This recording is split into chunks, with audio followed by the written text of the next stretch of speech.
Hello. Welcome into the PHNX Cardinals podcast presented by the DraftKings Sportsbook app, an official sports betting partner of the NFL. I'm Johnny Venerable, joined as always by Bo Brock. And Bo, kind of a big deal today as we welcome in just a couple minutes NFL insider extraordinaire Ian Rapoport to PHNX Cardinals Live. But before we do that, how are you, sir? I'm doing great, man. Excited to see what Rapsheet's what he's getting. He's kind of getting his finger in the pulse on. You know, is it going to be a Kyler Murray extension? Is that coming down? Also, we've got Arizona Cardinals roster, some voids that need to be filled, I think, before training camp, before preseason, and before the 2022 regular season. So does Rapsheet have some news for us? We've got some preloaded questions, but we've got a little bit of time. If there's anything you want us to ask him, put it in the chat. We'll do our best. We'll try to get to all the big topics. We are going to ask about uniforms, so I'm put that to bed right away. We'll ask him if the Cardinals are due and when we can expect new uniforms. Maybe not off the bat, but we will talk about that. What else we want to talk about first thing first here, Bo, is a player that the Cardinals seemingly were linked to at a position of need, did sign this morning with an NFC rival in Philadelphia, that being James Bradberry, formerly of the New York Giants, agreed to terms on a one-year deal from our boy Rapsheet, $10 million from Philadelphia. He goes there along with Darius Slay and company, rounding out the Eagles cornerback room. A little disappointing. We had not heard outside of a John Gambadaro tweet much interest, but the Cardinals, that's a position of need. Robert Alford, we haven't heard what's going on with him. Jeff Gladney's got his old number. They're really top-heavy at that position. They need some depth. They need some veteran depth. I mean, are you surprised by this, and where do they go from here? I mean, $10 million. Philadelphia, I mean, if they had the ability to do that, they had the cap space to do it, $10 million. He kind of gets the Patrick Peterson special, a veteran, that age, looking kind of on a prove-it deal, but still getting kind of securing the bag a little bit for one season worth of play. You know, as Rapsheet said in his tweet, perfect situation. He's going to play opposite Darius Slay, and you know, that's the Eagles are in a similar spot as the Arizona Cardinals. They've got a young franchise quarterback that they're trying to build around on that contract, and they've got they've got the ability to spend a little bit more than the Cardinals, and they just kind of got outbid, it seems like.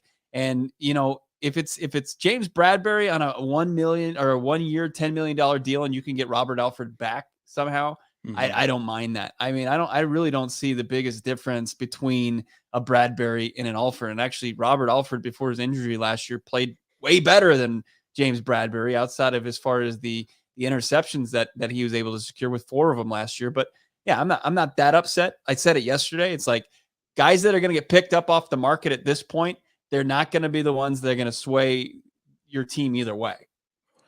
Marco Wilson, I don't know if you've seen any of the highlights or photos from the team site, looks to be in fantastic shape. He's going to be somebody I expect a huge year 2 jump from. Long, athletic, outside corner. And then you've got Jeff Gladney, who, Bo, I think we both agree, as Steve Keim said as much, it's like getting an extra first-round pick. That, to me, with his contract, 2 years, the only multi-year contract the Cardinals have given out to an exterior free agent, like, he and Byron Murphy and Marco Wilson, those are your big 3. Now, do you need more help? They re-signed the Hamilton kid, developmental special teamer. I still think they'd love to bring in a veteran corner between the ages of 28, 29, 30 to help round out that group. But like when you're bringing in these top 3 guys, like you expect those guys to play a significant amount of snaps for you. You know, Jeff Gladney is not coming here to sit on the bench. He's not coming here to play special teams primarily. He's going to be an outside corner. Byron Murphy, I think, for the most part, is going to play underneath in the slot, incredibly physical, one of the better tacklers in that secondary. So it's like, okay, you got to be able to convince another guy to come in and be a rotational player, and that might be hard for a veteran. Certainly, Bradberry for $10 million is not coming here to sit, right? No, not at all. And but I do think you'd be a little naive if you think, hey, we're good with the group that we have going forward. I mean, it seemed to work out last year. for the first half of the season, but once they were down a big pass rusher in the front seven and J.J. Watt, and then they lost Alford, I mean, it was a completely different defense, and it lacked the depth that was necessary to kind of contend and go deeper than just the wild card round of the playoffs. So, they do. I think there is one more move to be made. Do I think that this group is better than nationally people are giving it credit for? Absolutely. I agree with that. But they have to prove a lot. There has to be a lot of work that's going to go into proving people wrong. Like as far as qualified corners or corners, that 81 of them were, in the group with a guy like Marco Wilson, and he was 79th, ranked 79th out of 81 corners. That's not good enough. And Gladney was not great his rookie year. He was a first rounder, still has a long way to go. And then we know that Byron Murphy, if it's just him, he's going to be in a tough spot because he's CB1 on this roster, but he's not lockdown city. He's going to have to be a lot better if those guys don't rise to the occasion. Yeah, he's a B plus corner who I think we hope in his next contract ascends to an A minus kind of player. The secondary, very opportunistic. And, they've got a pair of great safeties, maybe the best pair of safeties in the NFL with Budda Baker and Jalen Thompson, who, oh, by the way, needs an extension of his own right. Maybe this is partially, Bo, because you figure you're going to need to re-sign Byron Murphy, hopefully, and then also Jalen Thompson. Like, how much money can you sacrifice in that secondary? I wouldn't be surprised if we got a Jalen Thompson extension this summer. I don't know that. And then you just think about, okay, like, is this secondary going to be hampered, Gladney or not, Bradberry or not, without the presence of a pass rush? We're going to ask Ian Rapoport, what the Cardinals plan to do to supplement Chandler Jones no longer being in an Arizona Cardinal uniform. We haven't seen them make any significant moves, certainly in the free agent market. They added two rotational defensive ends in the third round. But, outside of that, Bo, I am concerned because when the pass rush was humming in the first half of last year with J.J. Watt, number 99 and 55, kicking ass off the edge, that's when the cornerback group looked great, Alford and company. Yeah. Now it's like, okay, we have huge questions about the pass rush, and the secondary got torched at the end of the year against Matthew Stafford, against Russell Wilson, against Carson Wentz, against Jared Goff.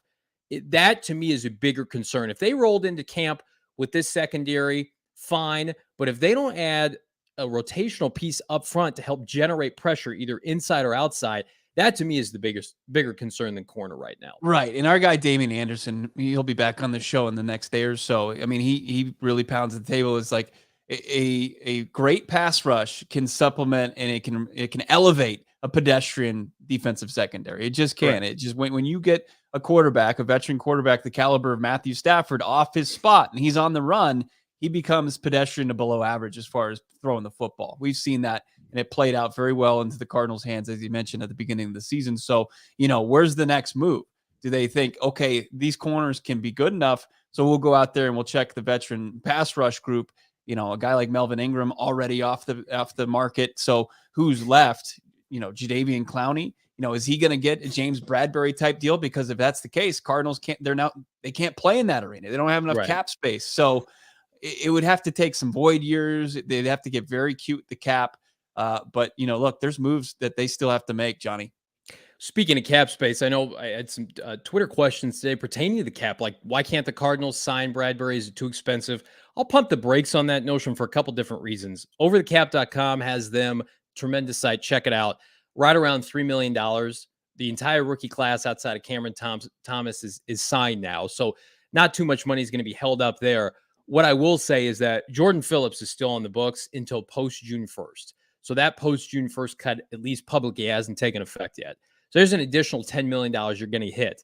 Then something that we're going to talk to Rapsheet about here in a couple minutes when he joins us, that Kyler Murray extension, when it happens, and it will happen, whether it's this month or next month, should free up money in 2022. Not in 2023, presumably, but this season, it should free up some, $2, $3, $4, $5 million for them to be able to utilize. So it is not unrealistic, Bo, that we could be sitting here in midsummer, July plus, when they did once upon a time sign a John Abraham, that they could have $20 million extra dollars to play around with. And I do think, even though it's been debunked, if Clowney is still available and you go to him and say, I'll pay you $10 million, we've got an influx of cash that we stumbled upon. I think that's a more likely scenario. And I would not be surprised, Bo, if that's what they're doing right now, kind of hedging their bet. Like, we're gonna have as much money as we can, And then in July, we're going to see what's available, and maybe we could splurge. Clearly, they didn't want to splurge on Bradberry. I'm okay.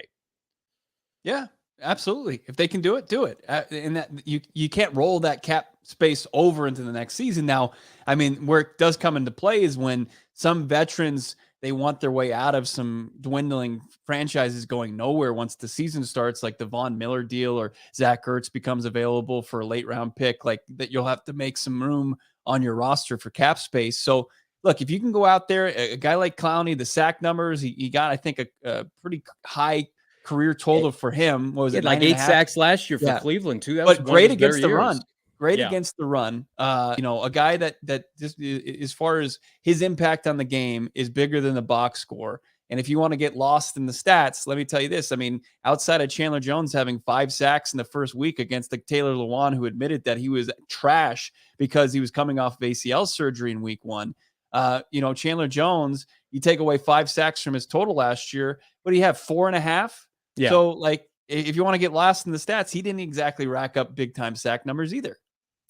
Yeah, I think Marcus Golden underrated, Chandler Jones to a lot of people overrated, and you're going to roll the dice on maybe a veteran when you're signing, but the future, at least now, is with those 2 third-round picks in Najee Sanders and Cameron Thomas. We're hoping that one of those guys blossoms into an every down pass rusher, 8 to 10 sacks per season. So lot to unpack. I do want to remind everybody, unfortunately for the Phoenix Suns, the NBA playoffs, they're continuing on. We're continuing on as well. We're trying to brighten the mood here at PHNX Cardinals, PHNX in general. But what I want everybody to go do right now is download the DraftKings Sportsbook app, because it is the official sports betting partner of the NBA. New customers this week can bet $5 on any team to win, get $150 in free bets if they do. If you're looking to turn a small bet into a big payday during the NBA playoffs with DraftKings same-game parlays, you can do just that. Create your own parlay by combining multiple bets, like which team's going to win, total threes made, rebounds. It's the best way to get over the Suns loss, Bo, because you can just gamble your way through it.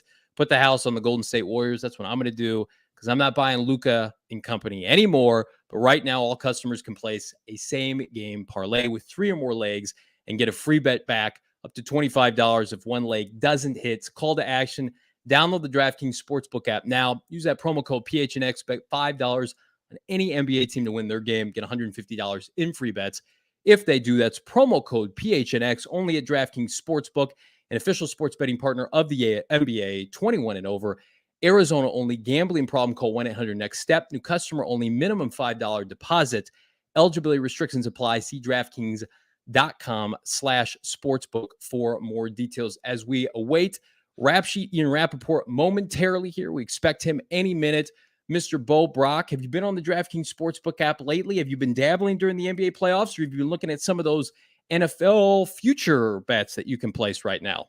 All of the above, and then you see a couple of the key Celtics out yesterday, had the jump on that, worked into my favor. Jimmy Butler goes into God mode. And then today I see Luka enjoying a couple adult beverages before his game 1. Was that real or was that fake? I feel like that. I don't know. Saying that's an old photo, but like, does it matter? It had former Phoenix Suns head coach who was one and done, Igor, who he had his spidey sense. He's like, "Ooh, somebody's catching a picture of us right now." In the photo with Luka, with Boban having a nice little liquid lunch. But I don't know. It made me look at the spread for tonight's game. That's for sure. What I would kill for Kyler Murray just to be sitting, downtown Scottsdale with Kliff with an open beverage, right? He's old enough to drink. Not on game day, but maybe like a Friday, Saturday, or Monday after a big victory. I'm into that. It doesn't bother me at all. When you dominate on Sunday, if you're a good person, you treat other people well. I don't care what you do Monday through Saturday. It doesn't bother me at all. No doubt about it. If that was real today, if it was Luka enjoying a nice tall boy for himself on the day of a game, has he reached like athletes you want to be status? I know he's a 4-letter word for Suns fans, but I mean, come on, just his game. In fact, he's having a beer. Yeah, he's a guy's guy. Am I allowed to say that? He's a guy's guy. A lot of people love him. I don't particularly care for it. Maybe the new PHNX Sports Bar, Johnny. Don't tease that so unless you got a place for me. I need an address to plug. I'm ready to plug an address. We will have a PHNX Sports Bar sometime in the near future. We can all come hang out, celebrate Cardinals together. I want to get to some of these comments here before Rapsheet hops on. E. Lowen, 5, cornerback room potentially gets better.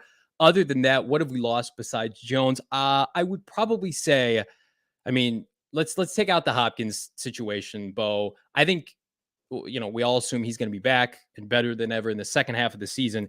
Chase Edmonds right now is in Miami. The Cardinals don't have a capable, reliable number 2 back of note.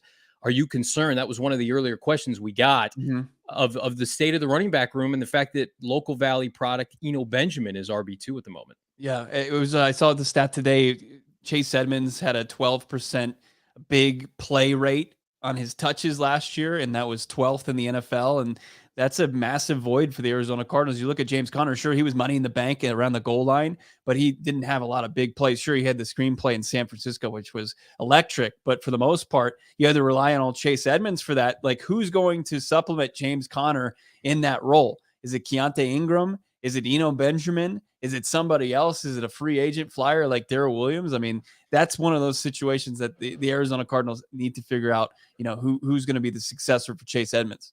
Maybe we can ask our guest who is joining us now for the first time, NFL insider extraordinaire, avid Mets fan, New York Mets fan, who are, I believe, tied, Mr. Bo Brock, for the top record in the National League. I want to bring on, for the first time on PHNX Cardinals Live, Mr. Ian Rapoport, Rapsheet on Twitter.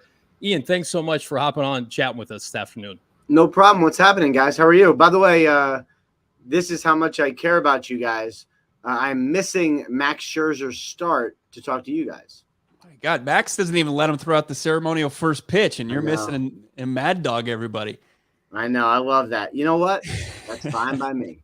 Fine by me. Well, we might make sure you won't miss too much of the game. We won't keep you too long, but we do have some tasty nugget questions here for you pertaining to our precious Cardinals here. And, of course, top of everybody's mind, OTAs are starting next week. Kyler Murray's contract situation feels like everything's kind of cooled off. I mean, he's courtside with Hollywood Brown at Suns games. He's loving the organization again. Do we have a timeline for this? Like, does it need to happen before training camp? And do you expect him at OTAs next week? I mean, I would say you'd like to have him before training camp. And, I don't know if Kyler Murray is going to practice. If it doesn't get done, that's just, some have practiced, some haven't. Some have kind of taken care of themselves, done a little bit. Everyone, some have done the hold in, where you kind of like stay off to the side, or you say, oh, my hamstring, my back, my migraines, whatever. It feels to me like Kyler Murray and the Cardinals are on the same page here. Not saying they have like a deal done or whatever, but like I think everybody was, pretty much happy to go forward with a much quieter atmosphere, not as many, 8-point writing manifestos from agent Eric Burkhart, mostly just quiet. And just get to work. Now, negotiations are hard.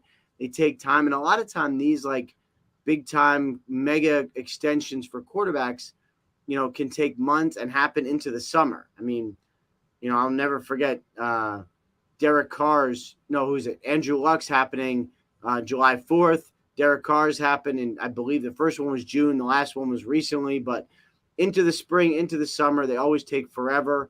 So I'm not sure it's anything that's exactly imminent. Do you see that playing into the reasoning on why Eric Burkhart kind of got after it early this offseason and tried to get this deal done in an unprecedented time? Yeah. Yeah, and I think, that was when, I understand it from Kyler Murray's standpoint, the agent works for the player, and I assume that Kyler Murray wanted it done. And, there are reasons why these things happen when they do. A lot of times teams kind of get through the draft, see where their budgets are, and then move forward.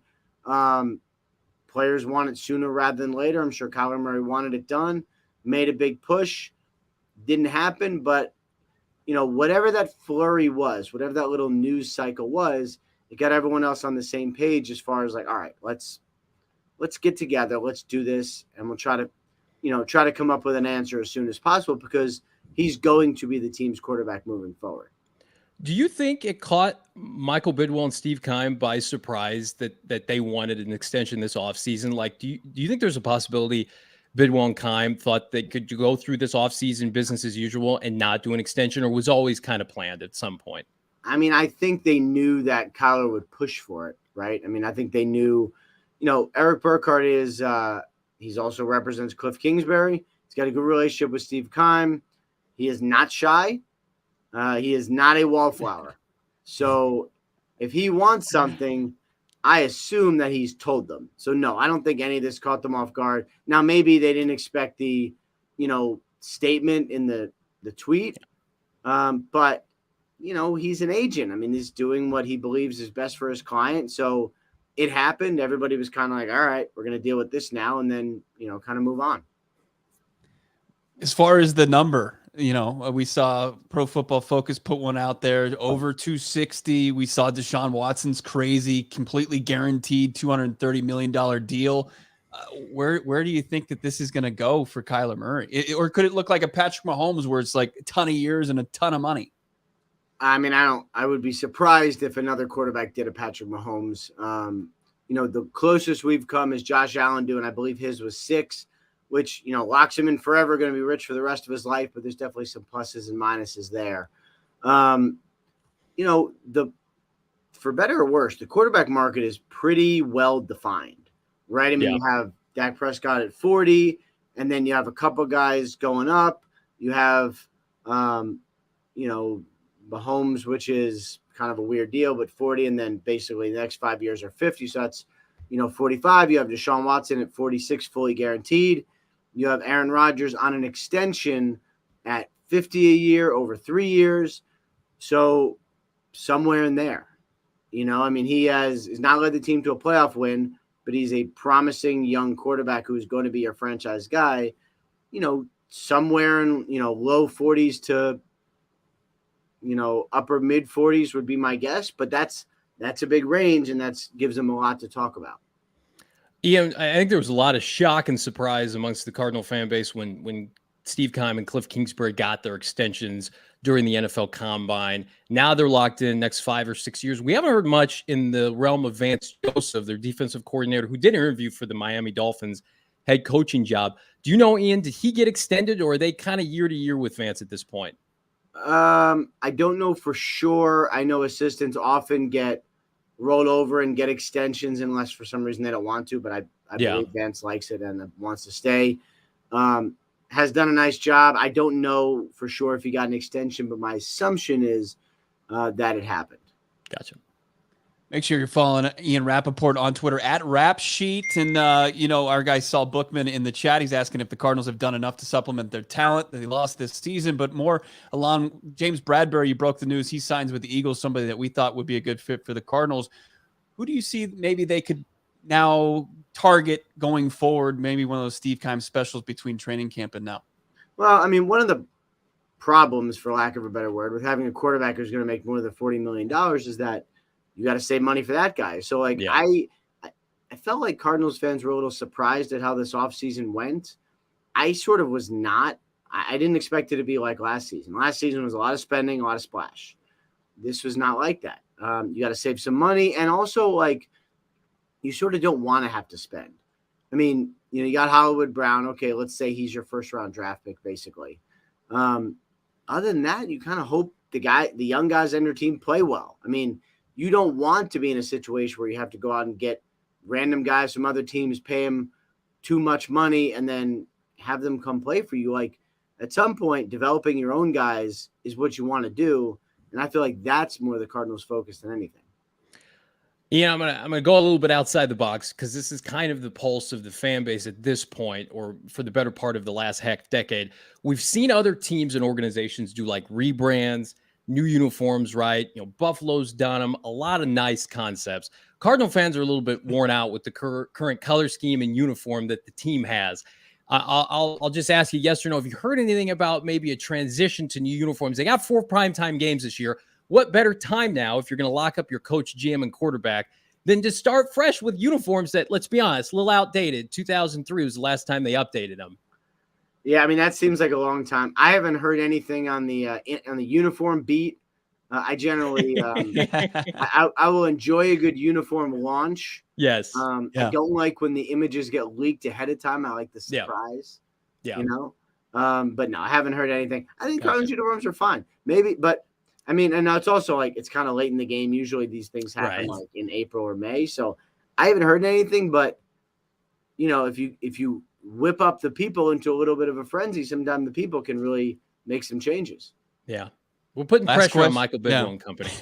Do it. Last question for Ian Rapoport, and we'll get him to Max Scherzer cutting up the St. Louis Cardinals here soon for his Mets. But Snoop Dogg in town here in Phoenix. I know you're a hip hop guy. You love Biggie, but let's go West Coast. What's your favorite Snoop Dogg track? I've seen Snoop Dogg. I've seen Snoop Dogg in concert 3 times. Nice. One time in Starkville, Mississippi. It was this place called Rick's, which is like a little bar that he was playing kind of between stops. And he kept us waiting for an hour and 45 minutes. And because it's Mississippi, they stopped serving beer at some point. And so you're just sitting there and I'm like, this is a mistake. Like, we should leave. And then he comes on and just blows up the place for like 2 hours until like 2 a.m. I'm like, this guy is the best. Favorite track? I mean, there's like a million. The one I was listening to today when I was playing golf was Lottie Dottie, which is not a Snoop Dogg track, but a great cover. I enjoy that. I feel like, I don't know. I mean, I still listen to a lot of the really old stuff. So None But a G Thing is still like on my mixtape, you might say. Just some classics from Snoop Dogg. There you go. That's more of the reason why he's the best in the business. Gracious with his time, missing his Mets right now. We'll get him to it. Ian Rapoport, follow him on Twitter at Rapsheet. Ian, thank you so much for joining PHNX Cardinals. All right, it's good hanging, guys. Take care. Incredible stuff from the Insider NFL Network. Of course, you can see him on a daily basis. When his phone dinged and he looked down, I was like, oh God, please be a Kyler Murray extension right now. Please be a Michael Bidwell uniform announcement that Michael, we're going to get Michael in the stream now. You're right. Was that his phone dinging with messages? I believe so. Okay. Because it coincided with him looking down kind of. I'm sure the guy, I liked how he brought up the Andrew Luck. Oh, he's like, oh, it was on July 4th because that ruined his barbecue that day because he had to go to work. Kids are in the backyard. Yep. Honey, I got to step away for the next 4 to 5 hours. We work Christmas here at PHNX when the Cardinals play on Christmas. Yeah, but back-to-back years works now. That guy works 365. When you have 3.4 million Twitter followers, your phone, it probably rings a good amount. Yeah, no doubt about it. You think Johnny Venerable's a busy guy being the insider for the Arizona Cardinals? Just try being Rapsheet. I don't think Schefter can drop his favorite Snoop Dogg track. That's how cool Rapsheet is too. I think he took a swig of did that look like a Modelo to you? I mean, we keep it casual here. We like to have drinks on the show. If you watch, Bo's got a couple brewskis behind him. If you watch the PHNX Tailgate show this fall, which why the hell wouldn't you do that every Sunday mornings when we preview the NFL slate? We like to have some beverages. Myself, GM Saul Bookman, Shane Diefenbach. It's a good time. So I think Ian knows the vibe of PHNX now. Yeah, he certainly does. Also, our vibe is watch parties. We love getting together. We talked about a potential sports bar. We want to continue to get together all the time with all the fun events going on. COVID-19 vaccines free for everyone 5 and older. 12 and older are also eligible for the booster. Visit azhealth.gov/find vaccine for a location near you. Speaking of imbibing, a couple beers, how about OGs? Our brand new partner for PHNX Sports is OGs, and they're fantastic. They're one of Arizona's first original scratch-made cannabis kitchens, and they're dedicated to creating an innovative and memorable cannabis-infused products that flavor life's journey. Mwah! Quality of the products stem from the combination of accurate dosing and amazing flavor. Edibles, not a one-size-fits-all product, which is why OG's is proud to offer a wide range of products for all the demographics and preferences. You headed out to Gila River Casino or Gila River Arena, going to see Snoop tonight. OG's better be packed away in your fanny Backstreet Boys in town in 2 weeks. Is anybody going to that? I've been dabbling on StubHub now. Lawn seats for $40. Backstreet Boys in the Valley.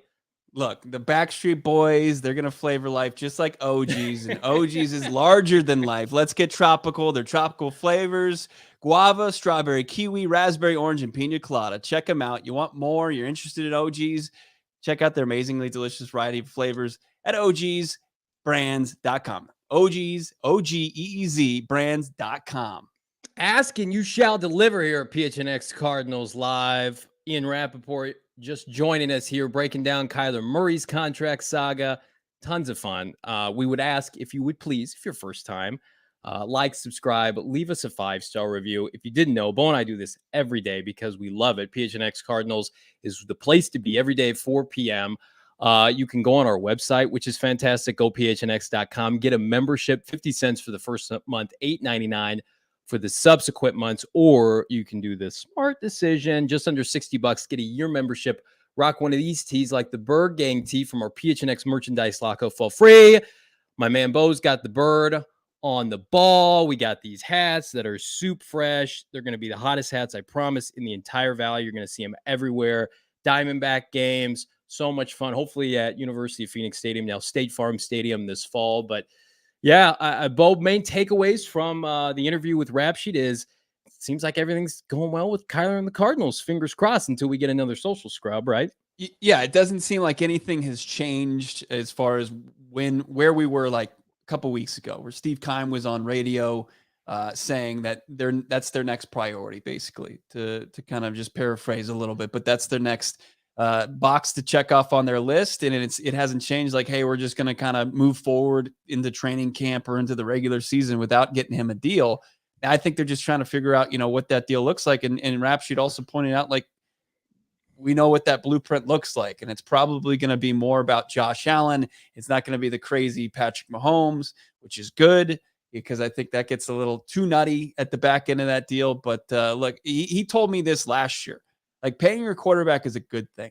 Like, because Kyler Murray, 70 touchdowns throwing the ball, 20 on the ground. Nobody's reached that at this stage in his career before. Kyler Murray's earned that deal. He's the best quarterback they've ever drafted in franchise history. Get him locked in. Let's just make it a one offseason thing where we're having a Kyler Murray saga.